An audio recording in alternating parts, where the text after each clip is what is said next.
Índico. Capítulo 5. No tuve tiempo más que para volver a dejar sobre la mesa el malhadado documento. El profesor Lidenbrock parecía muy preocupado. Su pensamiento dominante no le concedía la menor tregua. Había evidentemente escudriñado, analizado el asunto. Había puesto en juego durante su paseo todos los recursos de su imaginación y volvía para aplicar alguna combinación nueva. Trabajó por espacio de 3 largas horas sin hablar una palabra, sin levantar la cabeza, borrando, escribiendo, raspando, volviendo a empezar 1000 veces. Ya sabía yo que 20 letras solamente son susceptibles de 2.329.976.640.000 permutaciones. Y la frase estaba compuesta de 132 letras, y estas 132 letras daban un número muchísimo mayor de frases diferentes, compuesta cada una de 132 cifras, cantidad casi imposible de enumerar y que escapa a toda apreciación. Estaba tranquilo acerca de este modo heroico de resolver el problema. Pero el tiempo pasaba. La noche se echó encima. Se amortiguó el ruido de la calle, y mi tío, siempre encorvado bajo el peso de su tarea, nada vio, ni siquiera a la buena Marta, que entreabrió la puerta. Nada oyó, ni siquiera la voz de la digna criada que le preguntó: ¿cenará el señor esta noche? Marta tuvo que marcharse sin obtener respuesta. En cuanto a mí, vencido por el sueño después de luchar con él obstinadamente, me dormí en un extremo del sofá, mientras mi tío Lidenbrock seguía calculando y raspando como un desesperado. Al día siguiente, al despertarme, el infatigable peón estaba todavía trabajando.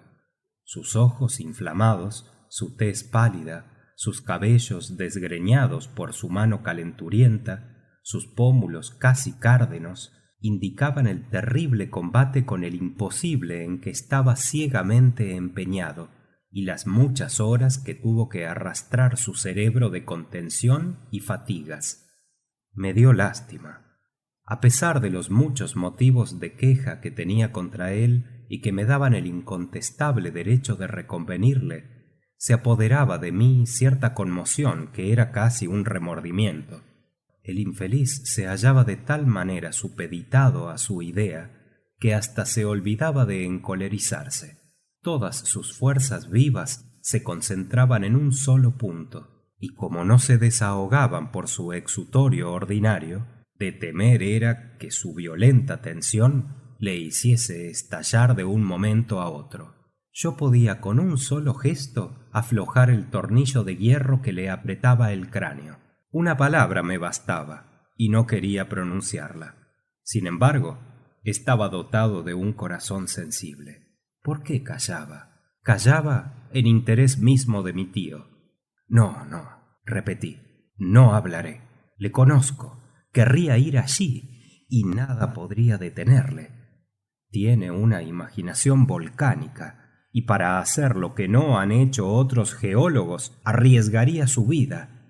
Callaré, guardaré en el fondo de mi corazón ese secreto de que la casualidad me ha hecho depositario. Revelándoselo, mataría al profesor Lidenbrock. Que lo adivine, si puede. Yo no quiero tener un día que echarme en cara su perdición y ruina.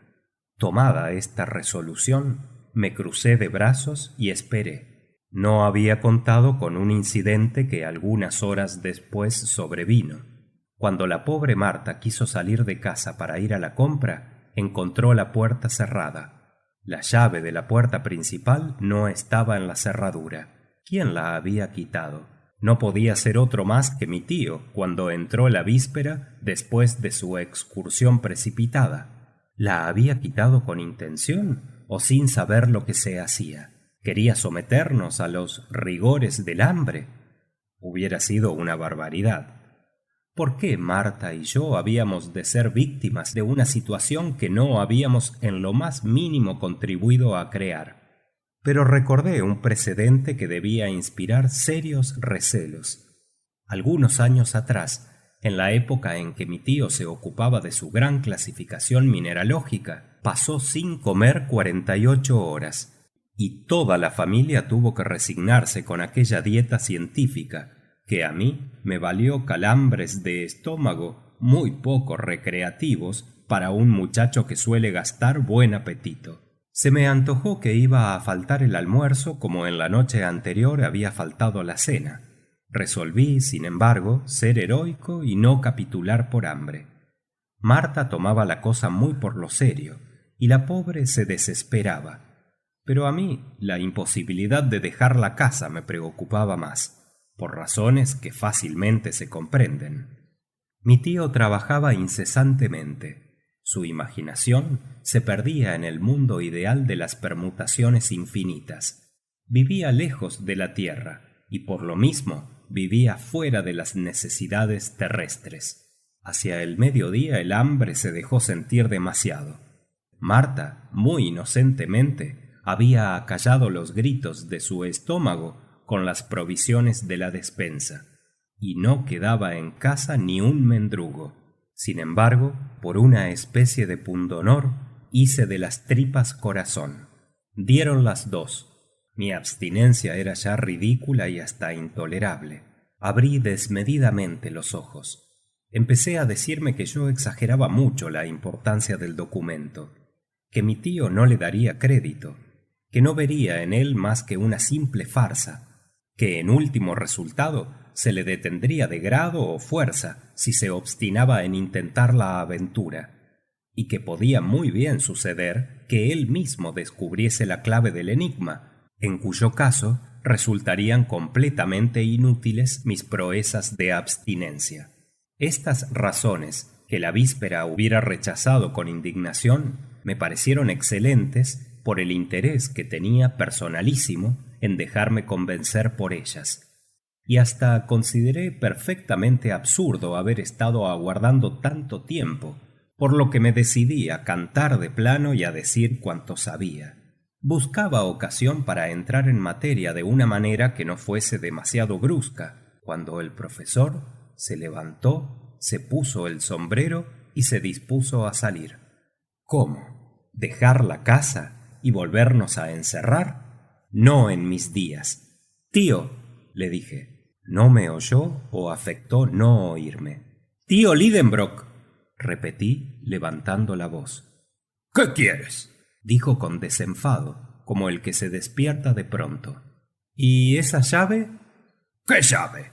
¿La llave de la puerta? No, la llave del documento.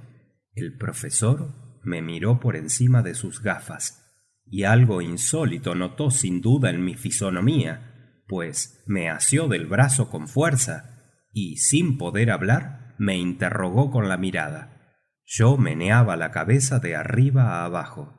Él sacudía la suya con una especie de conmiseración, como si tuviese que habérselas con un insensato. Hice un gesto más afirmativo. Sus ojos brillaron con un vivo resplandor y tomó una actitud amenazadora. Este diálogo mudo hubiera en aquellas circunstancias interesado al espectador más indiferente, y la verdad es que no acertaba a pronunciar una palabra, temiendo que mi tío me ahogara entre sus brazos en los primeros transportes de su alegría. Pero me apremió tanto que tuve que responderle. Sí, esa llave. La casualidad. ¿Qué estás diciendo? Exclamó con una conmoción indescriptible. Tomad, le dije, presentándole la hoja de papel en que yo había escrito. Leed. Pero esto no significa nada, respondió, estrujando la hoja con displicencia.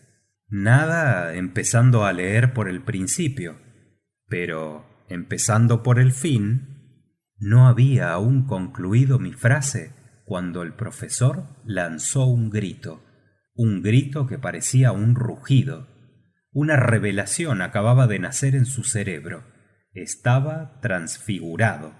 ¡Ah! ¡Ingeniero Saknussemm!, exclamó. Es decir, que habías escrito al revés tu frase. Y cogiendo la hoja de papel, con los ojos turbados, con la voz conmovida, leyó todo el documento, subiendo de la última letra a la primera. Estaba concebido en los siguientes términos: In Sneffelsjökulls craterem Kendalibat umbra Scartaris Juli intracalendas descende audas viator el terrestre centrum Atlinges cod feci Arne Saknussemm, lo cual, traducido de tan macarrónico latín, equivale a lo siguiente: baja al cráter de Jóculo del Sneffels, por donde la sombra del Scartaris llega a acariciar antes de las calendas de julio, audaz viajero, y llegarás al centro de la tierra como he llegado yo. Arne Saknussemm. Al terminar la lectura, mi tío dio un respingo como si de improviso hubiese tocado una botella de Leyden. Estaba magnífico, con su audacia, su alegría y su convicción. Iba y venía, se cogía la cabeza con ambas manos, echaba a rodar las sillas, amontonaba los libros, tiraba hasta el techo, lo que en él parece increíble, sus preciosas geodas. Repartía a discreción puñetazos y bofetadas. En fin, sus nervios se calmaron, y como si quedase extenuado por un excesivo despilfarro de fluido, cayó rendido en su sillón. ¿Qué hora es?, preguntó después de una silenciosa pausa. Las 3, respondí. Las 3. Pronto ha pasado la hora de comer. Tengo hambre. A la mesa. ¿Y luego? ¿Luego qué? Harás mi maleta. ¿Vuestra maleta?, exclamé. ¿Y la tuya?, respondió el profesor implacable, entrando en el comedor. Fin del capítulo 5.